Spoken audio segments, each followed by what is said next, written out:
Le temps que je déplace la scène, maman, est-ce que tu pourrais chanter Bonne fête le 24 décembre ici? Qui est le 24 décembre? Ah! Maman, je sais qu'on n'a pas le droit dans l'Église de confesser ce genre de choses. Moi, je suis celui qui aime le plus Noël et je t'envie d'être né le 24 décembre.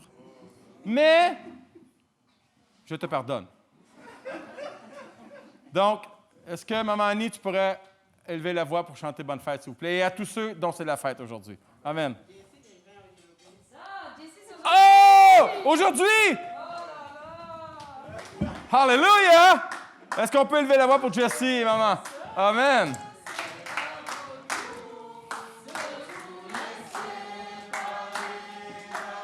Merci, Santi.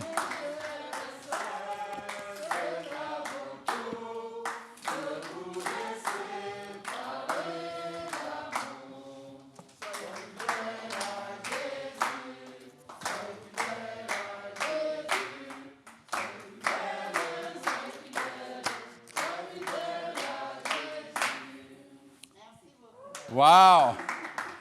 Moi qui pensais être béni d'être né le 28 novembre. Le Seigneur a dit chouchou. Amen. Donc, toujours, et c'est l'avant-dernier message de voir Noël. Et est-ce que vous savez quoi? J'ai déjà la série pour Noël 2021. L'année prochaine, c'est l'étoile. On va expérimenter l'étoile. Donc, Noël est un moyen, je crois, pour tout chrétien d'être, malgré tout, d'être reconnaissant. Et je crois que les chrétiens devraient être les gens les plus heureux, malgré tout. Et les chrétiens devraient être de ceux qui se plaignent le moins et de ceux qui sont capables d'être reconnaissants pour les petites choses de la vie. Vidéo.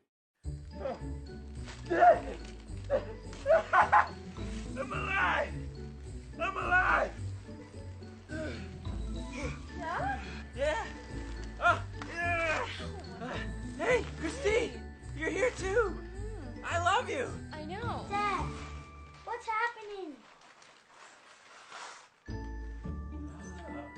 Honey, the power works! It's good. It goes on and off whenever we want! We've got clean water! Oh, that's great. Look at that. Ooh. I bet I know what this does. Rain down the glorious water. Ah, shoes. Oh, what do we got here, guys? Food. I love food. What?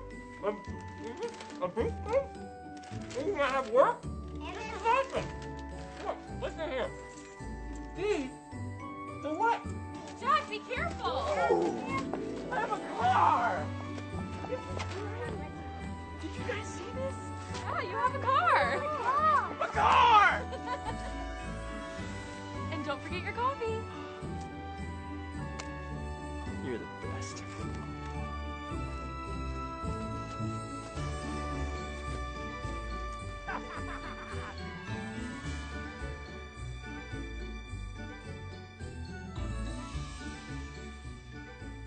Est-ce que je peux entendre amen?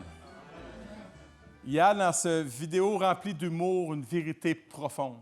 Et je crois que même si on ne serait pas entouré de toutes ces choses, nous devrions être reconnaissants de savoir et de connaître ce qui s'est vraiment passé à Noël. Parce que ce qui s'est passé à Noël habite maintenant en nous. Et Matthieu nous l'a dit en ce sens. Voici la Vierge sera enceinte, elle enfantera un fils et on lui donnera le nom d'Emmanuel, ce qui signifie Dieu avec nous. Et je ne crois pas qu'on réalise l'ampleur de ces paroles. Dieu avec nous veut dire Dieu en nous. Dieu avec nous veut dire Dieu en nous et veut dire Dieu parmi nous. Nous devrions être reconnaissants simplement pour ce fait. Le Dieu qui veut connecter avec nous. Le Dieu qui veut expérimenter la vie avec nous. Le Dieu qui veut littéralement vivre avec nous, s'identifier avec nous, vivre comme nous. Hey, Jésus a vécu comme nous. Il n'est pas un Dieu distant, il n'est pas un Dieu qui se rapproche à condition que je sois bon, il n'est pas un Dieu qui réclame des choses pour qu'il s'approche. Non, non, non. Il s'approche. Emmanuel, Dieu avec nous. Dieu qui veut vivre la vie humaine ordinaire. Nous qui cherchons tellement les feux d'artifice de la part de Dieu. Dieu ne cherche pas les feux d'artifice, il se trouve dans une étable. Dieu qui pouvait se faire entendre de vive voix. Le Dieu qui pouvait toucher, écoutez-moi bien cette phrase, le Dieu qui pouvait toucher de sa main humaine. Incroyable! Dieu avec nous qui touche de sa main humaine. Le Dieu qui pouvait sentir la fatigue humaine. Dieu peut comprendre ta fatigue. Le Dieu qui pouvait être tenté humainement. Le Dieu qui allait accomplir parfaitement la loi dans son humanité. Le Dieu qui allait sacrifier son corps humain pour le péché de tous les humains. Dieu avec nous. Quel mot puissant. Mais en même temps, une phrase tellement mystérieuse. Comment est-ce que Dieu peut-il être avec nous? Et Jésus va lui-même encore aller plus loin, pas juste un moment dans l'histoire. Voici, je suis avec vous tous les jours jusqu'à la fin du monde. Pas juste un moment dans l'histoire, pas juste une date dans l'histoire, mais tous les jours de ma vie. Et ce n'est pas une question d'émotion, ce n'est pas une question de comment je me sens, c'est une question de foi.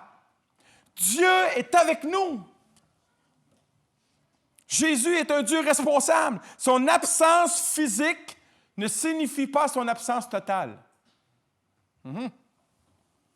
Il est présent dans chaque chrétien par son esprit. Et ça non plus, je ne crois pas qu'on le réalise toujours. Jésus en moi. En moi. À cause de cela, il est possible d'expérimenter sa vie à lui. Expérimenter sa vie. Expérimenter sa vie, c'est voir Noël comme il est vraiment. C'est de voir sa vie dans ma vie, dans mes circonstances, dans mes épreuves. C'est de voir sa vie dans mes succès, dans mon mariage, dans mon célibat, dans mes enfants, dans mon lieu de travail, dans mes études. Jésus voyait Noël comme une implication radicale dans ma vie. Jésus ne fait jamais dans le gris. Avec Jésus, c'est blanc ou c'est noir. Et Jésus est très radical. Il ne fait pas de compromis. Il veut agir radicalement et pleinement dans ma vie. Pourquoi? Parce que Jésus se préoccupe beaucoup de sa relation avec moi. Mais comment est-ce que je peux expérimenter Noël à l'année? Comment est-ce que je peux expérimenter Noël au quotidien? L'apôtre Paul nous le dit dans ce sens. Si je vis, ce n'est plus moi qui vis, c'est Christ qui vit en moi. Si je vis maintenant dans la chair, je la vis où? Dans la foi au Fils de Dieu qui m'a aimé, s'est livré lui-même pour moi. Voilà la façon dont nous pouvons voir Noël. Laissez Jésus vivre en moi. Comment est-ce possible? Isaïe 9,5, et nous allons nous arrêter sur ce passage pour le restant du message. Car un enfant nous est né, un fils nous est donné. Et la domination reposera sur son épaule. On l'appellera admirable, conseiller, Dieu puissant, Père éternel, prince de la paix. Un fils nous est donné. Vous savez, j'aime beaucoup Noël et j'aime beaucoup les films de Noël. Et un des films qui m'a frappé, c'est l'histoire d'un enfant qui arrive à un Noël et il n'a pas de cadeau. Pourquoi? Parce qu'il est sur la liste des vilains. Et vous connaissez un peu le Père Noël, quand on s'assoit dessus, est-ce que tu as été sage cette année? Si je dis oui, j'ai un cadeau. Si je dis non, j'en ai pas. Et il y a une liste de cadeaux que le Père Noël doit distribuer et une liste de vilains qui n'auront pas de cadeaux parce qu'ils ont été méchants. Donc, le Père Noël donne au mérite. Ce qui fait toute une différence avec Dieu. Dieu ne donne pas au mérite, parce que s'il donnait au mérite, il ne nous aurait jamais donné sa grâce et son amour. As-tu été sage cette année? La réponse est non, mais je vais te donner ma grâce quand même. Je vais te donner mon amour quand même. Et j'aimerais te dire qu'il n'y a pas dans le ciel une liste de vilains. Il y a un livre de vie où mon nom est marqué dessus, où jamais Dieu n'effacera mon nom du livre de vie. Jamais. Jamais, jamais, jamais, je ne pourrais faire quoi que ce soit où il pourrait effacer mon nom du livre de vie. D'ailleurs, j'ai tout fait pour ne pas mériter la grâce de Dieu. J'ai tout fait pour ne pas mériter son amour. Et pourtant, l'apôtre Paul nous dit dans Romains 5,8, il nous dit ceci. Mais voici comment Dieu a prouvé son amour pour nous. Le Christ est mort pour nous et pourtant, nous étions encore pécheurs. Alors que j'étais à mon pire, alors que je le méprisais, que je le rejetais, que je ne voulais rien savoir de lui, Christ est mort pour moi. Au moment où j'étais à mon plus bas, Christ est mort pour moi. Je ne méritais pas qu'il meure pour moi, mais il l'a fait quand même. Alors que j'étais en conflit, en guerre, en chicane avec lui, Jésus mourait pour que je puisse me réconcilier avec lui. Wow! Ça, c'est voir Noël de la bonne façon. Quelqu'un a dit ceci, intéressant. Il n'y a pas de liste noire de certains péchés que Dieu ne voudrait pas nous pardonner. Il n'y a pas de blacklist au ciel. Il n'y a pas de filière 13 au ciel où Dieu a jeté la clé. Il y a juste une liste, ça s'appelle « Ceux que j'aime ». Et mon nom est là. Par le don de son Fils Jésus, Dieu le Père nous pardonne tout et tous nos péchés. Passé, arrête d'y penser. Présent, le pardon est là. Et futur. Pourquoi futur? Parce que nous connaissant, on va encore pécher. Et Dieu va nous les pardonner encore. Dieu va nous les pardonner encore. Voilà comment nous pouvons voir Noël à travers Jésus. On reprend le verset. Car un enfant nous est né, un fils nous est donné. Pas un fils nous est mérité. Non, le fils nous est donné. Et la domination reposera sur son épaule. C'est un impact, c'est incroyable comment c'est profond. Et cela signifie que Jésus, prochaine diapo, que Jésus est souverain. Jésus est souverain. J'ai eu le téléphone d'un frère, ça faisait beaucoup de mois que je n'avais pas eu de nouvelles, et il m'appelait, et il s'inquiète beaucoup pour son emploi, pour sa santé et tout ça. Et je lui disais une seule chose, je dis, frère, je comprends ce que tu me dis, mais tu sembles avoir oublié une chose. Dieu est souverain. Il est souverain sur ta vie. Il est souverain sur cette COVID. Il est souverain. N'oublie jamais, jamais, jamais cela. Jésus est souverain. Regardez bien comment il le dit dans ce sens. Et c'est David qui le dit. Arrêtez! Arrêtez vos inquiétudes, arrêtez de paniquer, arrêtez de faire vos nuits blanches et sachez que je suis Dieu. Je domine. Je domine sur les nations. Je domine sur la terre. Et le mot « dominer » signifie littéralement exercer sa suprématie, situation dominante conférant une autorité incontestée. Savez-vous comment la paix vient? Pas en réclamant plus de paix. On va changer nos prières cette année. Je vous le dis, on va s'enseigner les uns les autres. Ce n'est pas en réclamant plus de paix que je vais avoir la paix. C'est en croyant que Dieu est souverain. La paix n'est pas une question de « je réclame ». La paix vient quand je crois. Est-ce que je crois que Dieu est encore au contrôle? Malgré que tous les gouvernements semblent hors de contrôle. Hier, c'était la panique hier au Royaume-Uni. Pourquoi? Parce qu'on a découvert une nouvelle souche. du virus. C'est la panique. Est-ce que vous croyez que Dieu panique? Mais non. Il est souverain. Il est souverain. Il pourrait dire dans ce verset, « Je domine, pas tout de suite, non. Je domine sur la COVID-19. » C'est sûr que quand j'ai su hier qu'il y avait une nouvelle souche, j'ai dit, Seigneur, comme le psalmiste, j'ai dit, Seigneur, jusqu'à quand? Il faut que ça finisse. Et je sais que dans sa souveraineté, Dieu pourrait faire comme ça. Et ça serait terminé. Il a ses raisons qu'on n'a pas à connaître. D'ailleurs, le prophète Daniel l'a dit dans ce sens. Oui, on lui donnera la domination, la gloire et le règne, et tous les peuples, les nations et les hommes de toute langue le servir. Sa domination est une domination éternelle qui ne passera point, et son règne ne sera jamais, jamais, jamais détruit. Philippiens 2,9 nous dit, ils en rajoutent, l'apôtre Paul, c'est pourquoi Dieu l'a souverainement élevé. Il n'y a rien de plus élevé que Jésus. Et lui a donné le nom qui est au-dessus de tout nom. Bien-aimé, voir Noël, c'est voir la souveraineté de Jésus dans ma vie, malgré les circonstances de la vie. Il est extrêmement important d'acquérir la conviction profonde que Dieu est souverain et qu'il a tout sous son contrôle, surtout présentement. Alors que tout semble, et je dis tout semble, hors de contrôle, Dieu est au contrôle. Il est souverain. Rien ne lui échappe. Il n'est jamais surpris au prix. Pensez-vous que Dieu n'a pas une solution? Mais oui, il a une solution. Bien sûr, il est souverain. Il n'est jamais surpris ou pris au dépourvu. Nous pouvons nous reposer sur ce fait incontestable. Jésus est souverain. Rien ni personne ne peut dominer au-dessus de lui. Rien ni personne ne peut être plus souverain que lui, même s'il y en a qui aimeraient bien.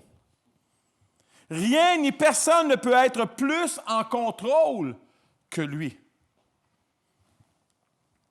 Et je le répète, Isaïe 9,5 nous le dit.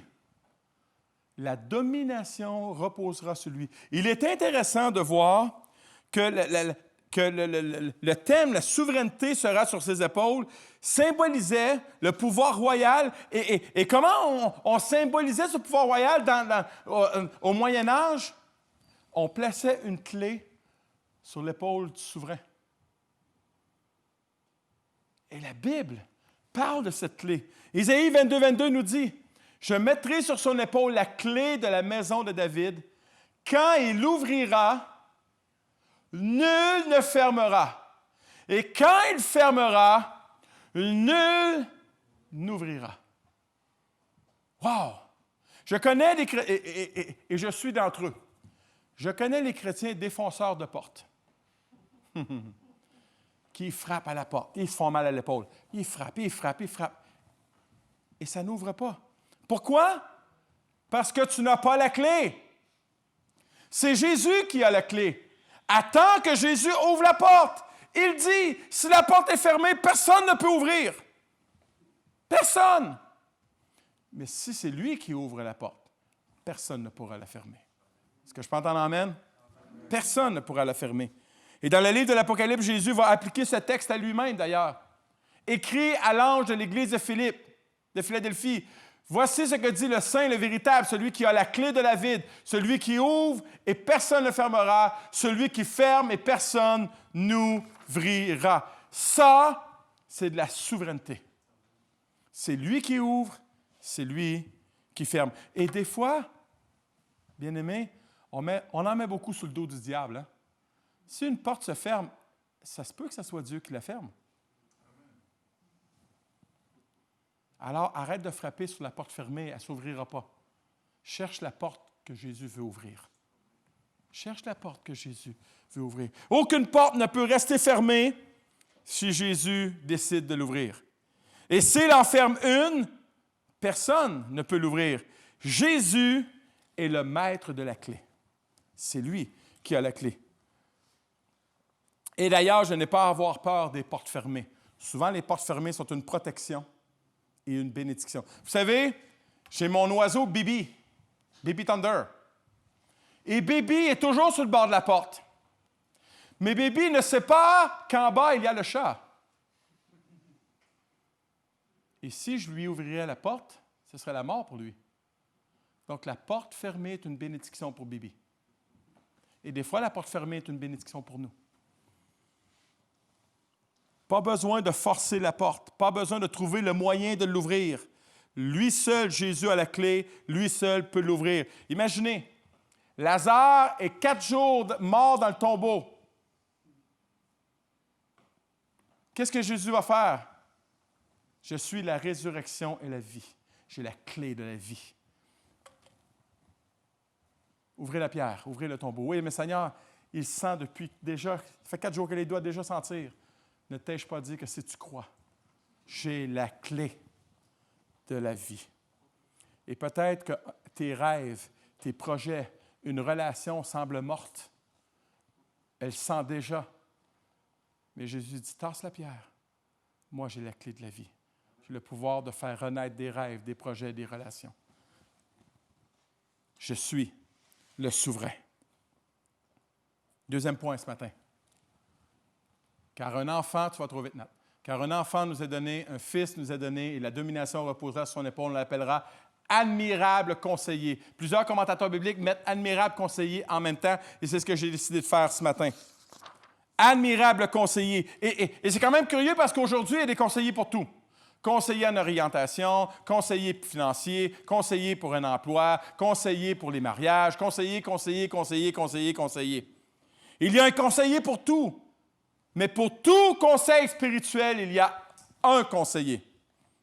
Ce n'est pas moi, c'est Jésus. Conseiller admirable. Il est le top ultra, le summum, le nirvana. Et comme disaient mes enfants plus jeunes, le plus meilleur. Il est le plus meilleur des conseillers. Psaume 32:8 nous dit ceci. Tu as dit, je vais t'instruire et t'indiquer le chemin que tu devras emprunter. Je serai ton conseiller. Mes yeux veilleront sur toi. J'appellerai cela un service tout inclus. Vous savez, chaque conseiller a un agenda avec des plages horaires. Je vais te rencontrer lundi de 10h à 11h. Et quand 11h c'est terminé, tu dois partir quand j'ai un rendez-vous après. Jésus n'a pas de plage horaire. Tu peux venir n'importe quand, n'importe quelle journée. Et savez-vous quoi? Ce qui est le plus curieux, Jésus peut, et c'est un mystère pour moi, Jésus peut recevoir plusieurs clients à la fois. Il peut être en train de conseiller le frère Dave et en même temps me conseiller moi. Aucun conseiller sur cette planète ne peut offrir ce service. Un conseiller qui a toujours la bonne réponse. Pas un conseiller qui dit, quand tu vas revenir, je vais avoir la réponse. Un conseiller qui connaît tout, un conseiller qui sait tout, un conseiller qui a expérimenté ce que ma vie expérimente présentement. Souvent, il y a des conseillers avec plein de diplômes, mais ils ne peuvent pas comprendre ce que je vis, ils ne l'ont pas vécu. Jésus l'a vécu. C'est notre conseiller admirable. N'est-il pas admirable, notre conseiller? Amen? Voir Noël à travers Jésus, c'est voir un conseiller qui peut me comprendre pleinement, qui est crédible, qui est pertinent dans ses conseils pour ma vie. Jésus n'est pas un conseiller attardé, un conseiller vieux jeu, un conseiller qui n'est pas à date. Jésus est toujours à jour. Parce qu'il est Dieu. Quel merveilleux conseiller nous avons. Et d'ailleurs, où prend-il ses conseils, Jésus?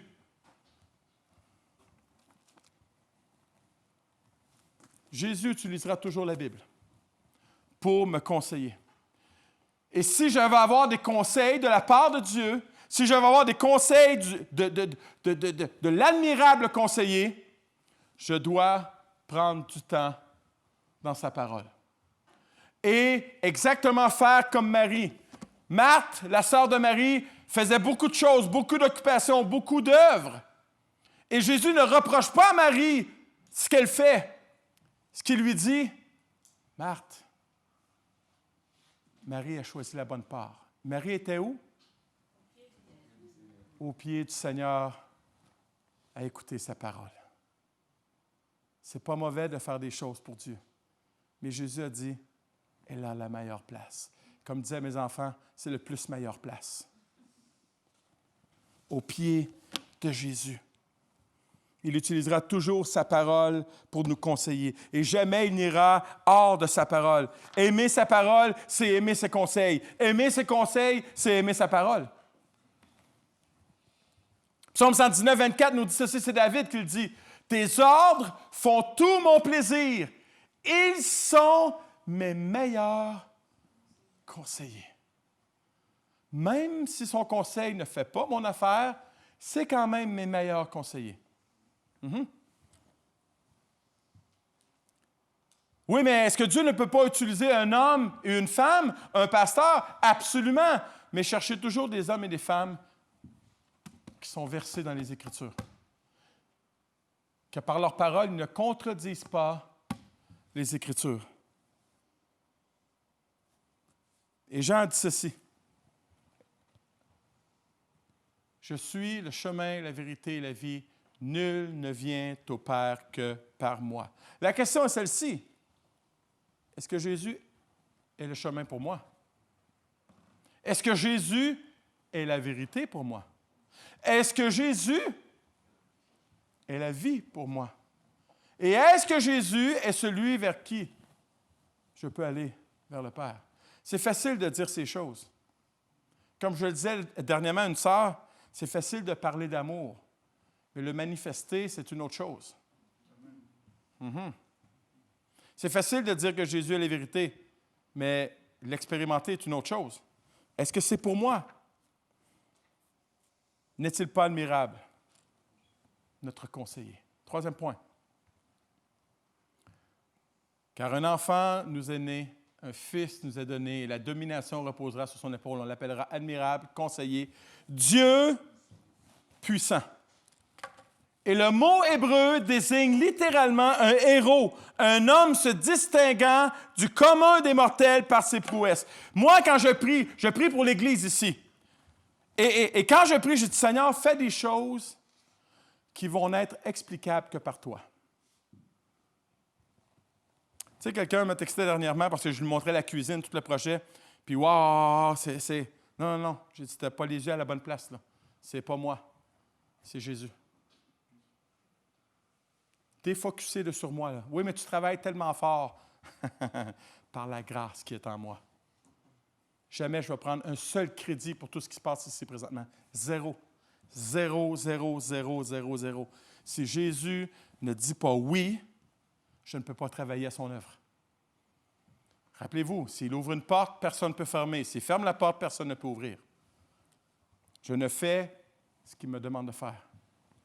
Et vous savez, moi, je suis un maniaque des films de Marvel, de DC Comics.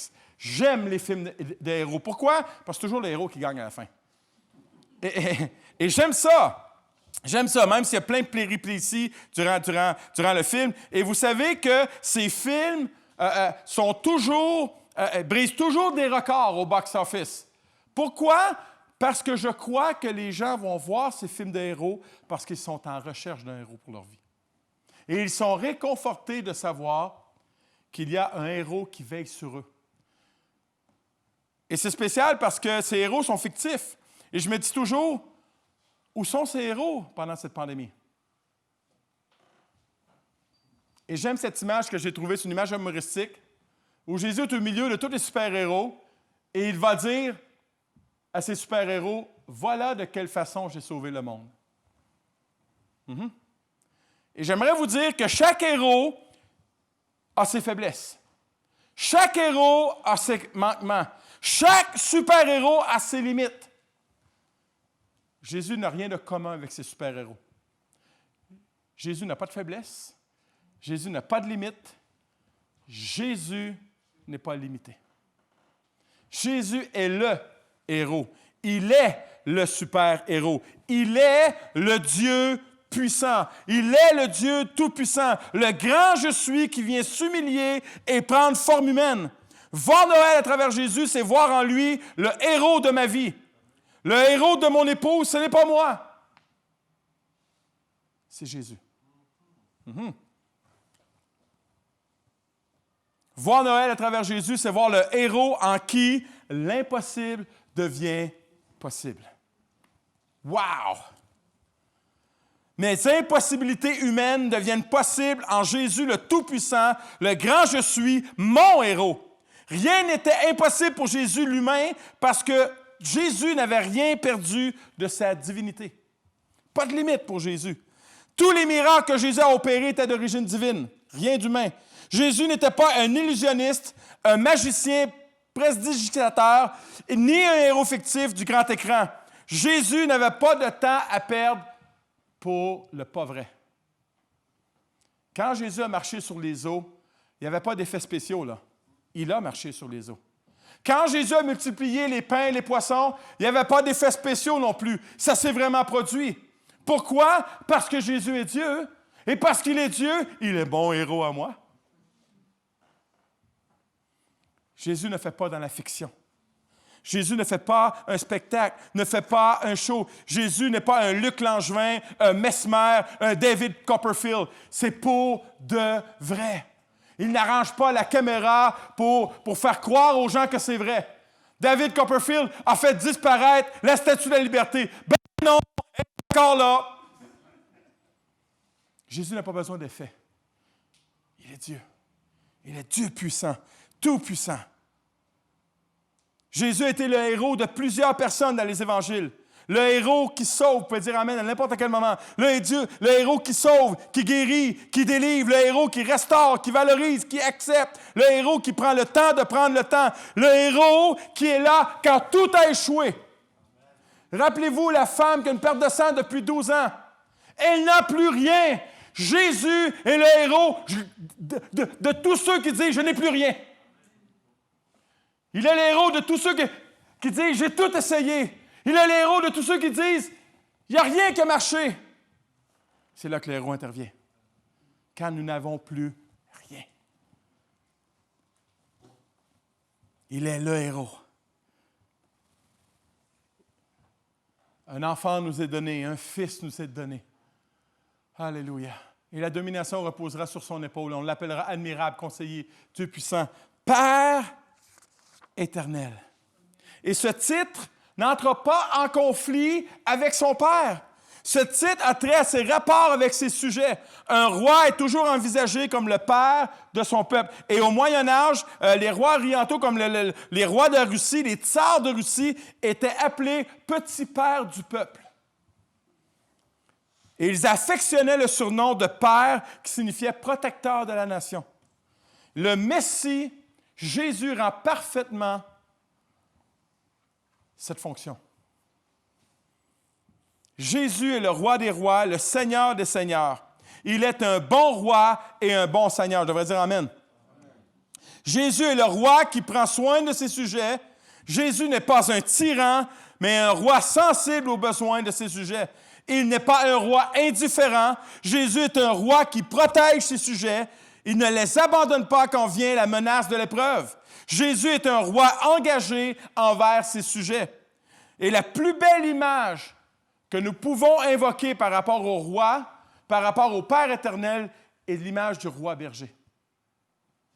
Quelle belle image qu'on peut donner au Père éternel, au roi. Et le psaume le plus connu dans le milieu chrétien est celui-ci. L'Éternel est mon berger. On parle de Jésus ici. L'Éternel est mon berger, je ne manquerai de rien. Il me fait reposer dans de verts pâturages. Il me conduit près des eaux paisibles. Que ça réconfortant dans ce moment de pandémie. Il restaure mon âme. Il me conduit dans les sentiers de la justice à cause de son nom. Quand je marche dans la vallée de l'ombre de la mort, et plusieurs cette année ont marché dans cette vallée,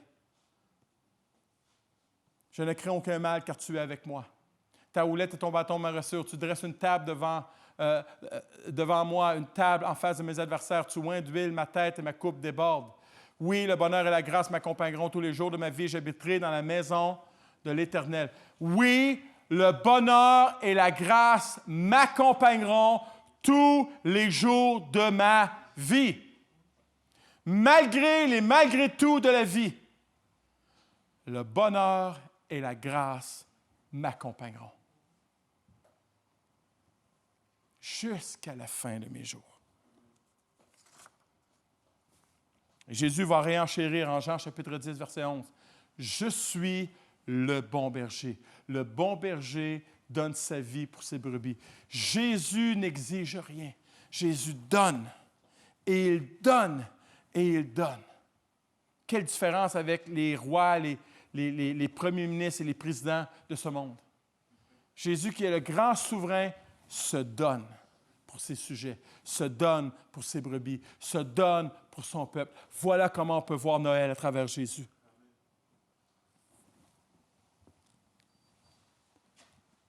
Un enfant nous est né, un fils nous est donné, et la domination reposera sur son épaule. On l'appellera admirable conseiller, Dieu puissant, Père éternel, Prince de la paix.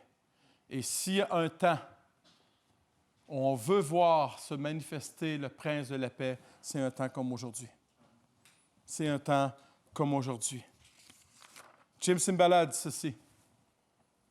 La paix, c'est la sensation profonde que Dieu s'occupe de ma vie et qu'il œuvre pour m'accorder le meilleur, que je le comprenne tout de suite ou pas. Il y a beaucoup de choses qu'on ne comprend pas présentement. Mais il y a une chose que je peux expérimenter, c'est la paix. La paix malgré les malgré tout. Malgré tout ce qui prend place. Malgré tout ce qui ne prend pas place. Et vous savez, ce qui me dérange aujourd'hui, c'est de voir des chrétiens complotistes. Ça va tellement à l'encontre de qui est Jésus. Ça va tellement à l'encontre de qui est Jésus. Ça va tellement à l'encontre de sa souveraineté. Et j'ai même repris un pasteur qui m'envoyait des choses. Regarde Rock, regarde Rock, regarde Rock. Et moi, je lui textais toujours. N'oublie jamais, Dieu est souverain. Dieu est souverain. Est-ce qu'il y a un complot? Peut-être. Mais Dieu est souverain. Et la souveraineté de Dieu me donne la paix. La souveraineté de Dieu me donne la paix. Et Jésus, le Prince de la paix, ne peut pas m'apporter l'anxiété et l'inquiétude à ma vie. Cela est impossible. Il est le Prince de la paix. L'anxiété, le stress, l'angoisse, l'inquiétude vient de ce monde ou vient du diable. Mais jamais du Prince de la paix. Jamais du Prince de la paix. Et c'est le message de Noël. C'est de cette façon que nous devrions voir et entendre Noël. Et vous savez, et je n'élaborerai pas beaucoup là-dessus parce qu'on l'a fait la semaine passée, alors que les bergers sont dans le froid, alors que les bergers sont dans la nuit, alors que les bergers vivent probablement de l'inquiétude, de l'anxiété parce que, les prédateurs sortent durant la nuit pour leurs troupeaux, qu'est-ce qui arrive? Des anges leur apparaissent pour le premier concert de Noël de l'histoire. Tout à coup, il y a avec l'ange une troupe nombreuse qui vient du ciel. Ils chantent la louange de Dieu. Regardez bien le chant. Qu'est-ce qu'ils chantent? Gloire à Dieu au plus haut des cieux et sur la terre, paix! Paix à ceux que Dieu aime. Et ils proclament, dans le premier concert, parle de paix. Parle de paix et parle d'amour. Les deux ne vont pas l'un sans l'autre. Jésus m'aime. Et le résultat du fait que Jésus même devrait être la paix. Pourquoi? Parce que l'amour bannit la crainte.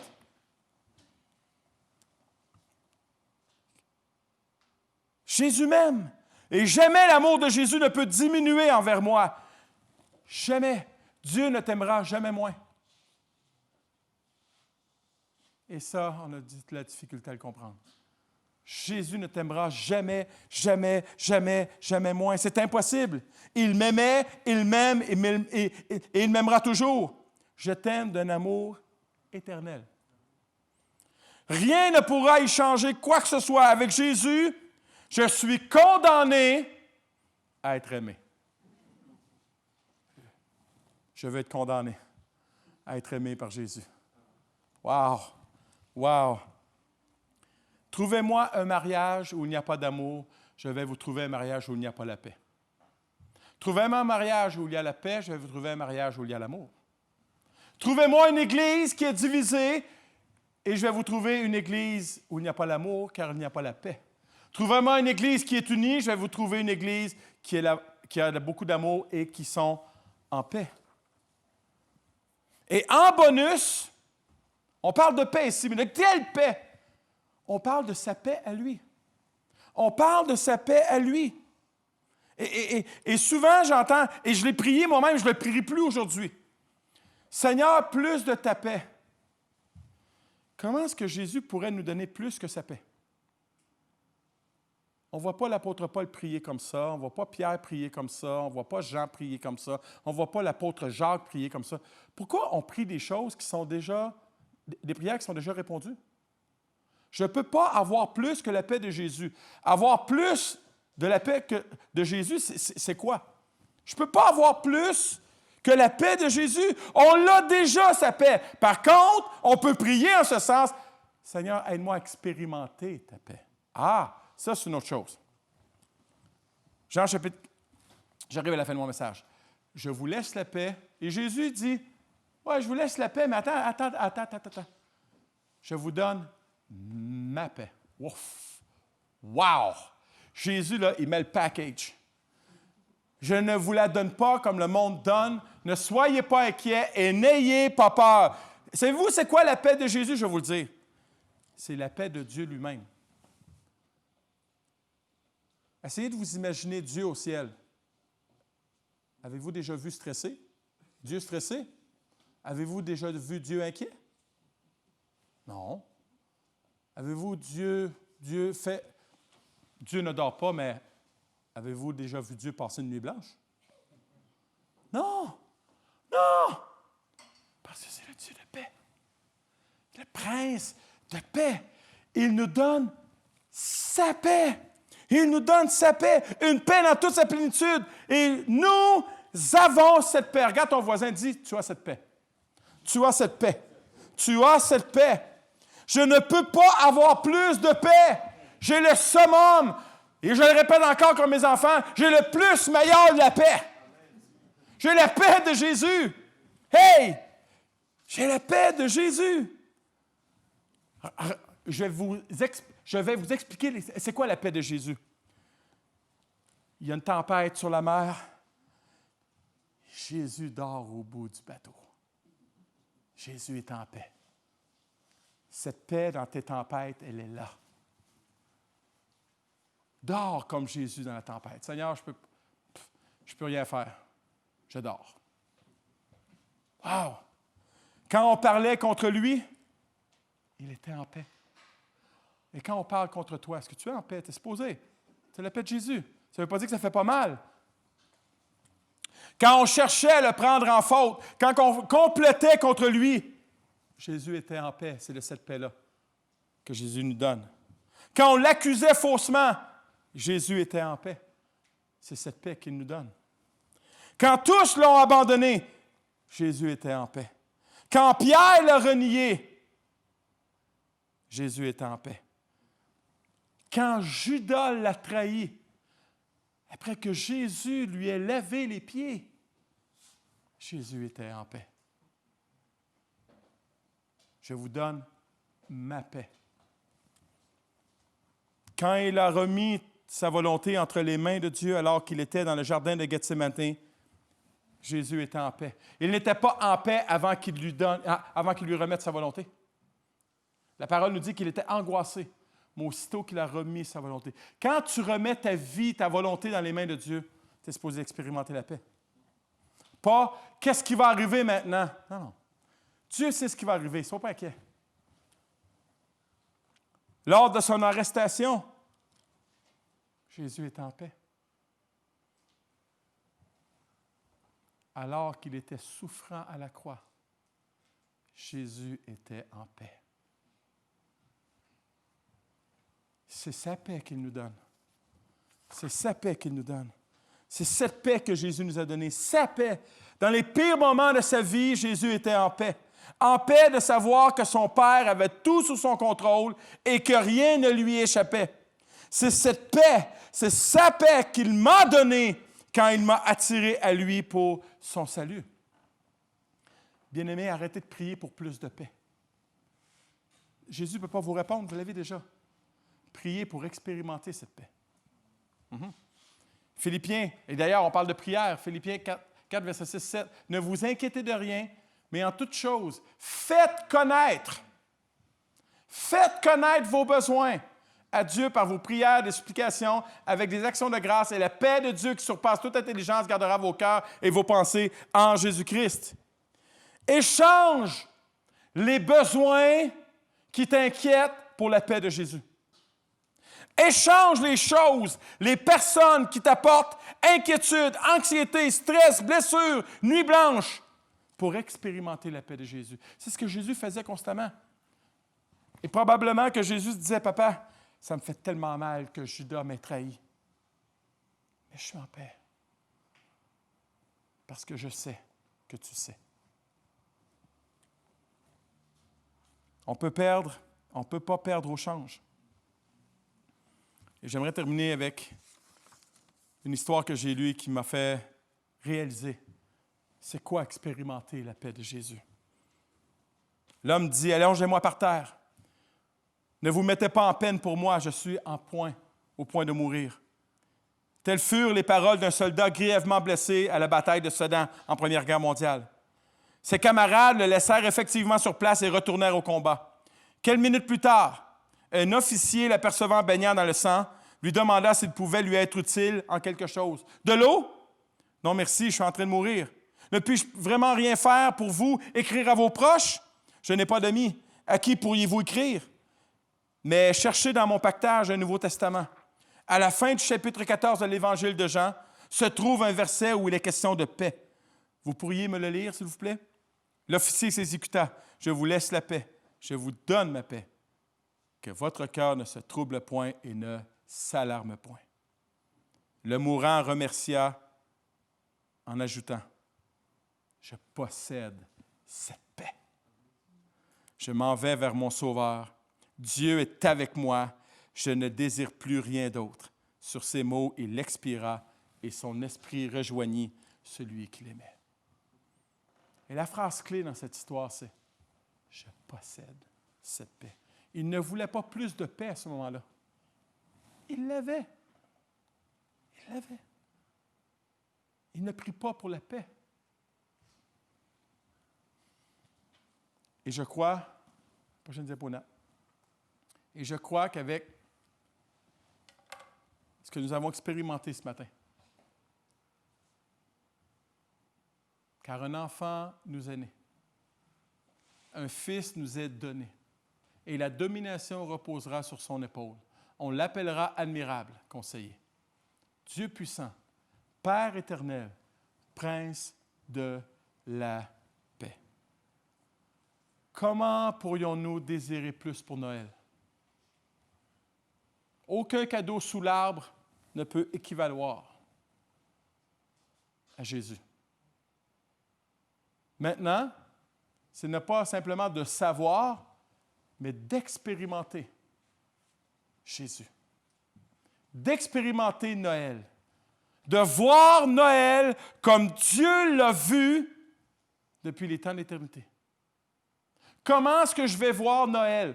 Et c'est pas mauvais d'avoir une bonne bouffe à Noël. C'est pas mauvais de se faire des cadeaux à Noël. D'ailleurs, je serais bien triste si je n'en avais pas. Il n'y a rien de mauvais là-dedans. Il n'y a rien de mauvais à se rassembler en famille. Absolument pas. Ce qui est mauvais, c'est quand on oublie le centre de cette fête, qui est Jésus. Et à toutes les années, on a une tradition à la maison où on s'arrête. À minuit, on arrête de manger. On arrête et on prend un temps pour simplement réfléchir et s'arrêter sur Noël. Et de voir Noël comme Dieu l'a vu et le voit encore aujourd'hui. Ça me dit juste un petit fond de piano, s'il vous plaît. Donc, on est le 20 décembre. 4 jours de Noël. Pour moi, Noël, ce n'est pas le 25. Noël, c'est le 24 au soir. Est-ce que je suis seul? Alléluia. Le 25, on dort. Parce qu'on est fatigué du 24. Ça sent le vécu ici, là. Et vous savez, j'aime bénir à Noël. J'aime donner à Noël. J'aime super bénir à Noël. Et pour moi, c'est une joie. Et vous savez, des fois, c'est très facile de manquer le focus sur Noël. Et il est très facile de simplement manquer. J'ai dû demander pardon à Dieu dans mon temps de prière le lendemain pour dire « J'ai encore échoué. J'ai encore manqué Noël. » Et j'entends toujours Jésus dire « Oui, tu as encore échoué, mais je t'aime encore. » Et j'aimerais ce matin qu'on puisse vraiment prendre réflexion. J'aimerais que la paix du Christ vous accompagne, que la paix du Christ puisse s'expérimenter dans chacune de nos vies, que sa souveraineté, que sa toute-puissance puisse s'expérimenter dans nos vies.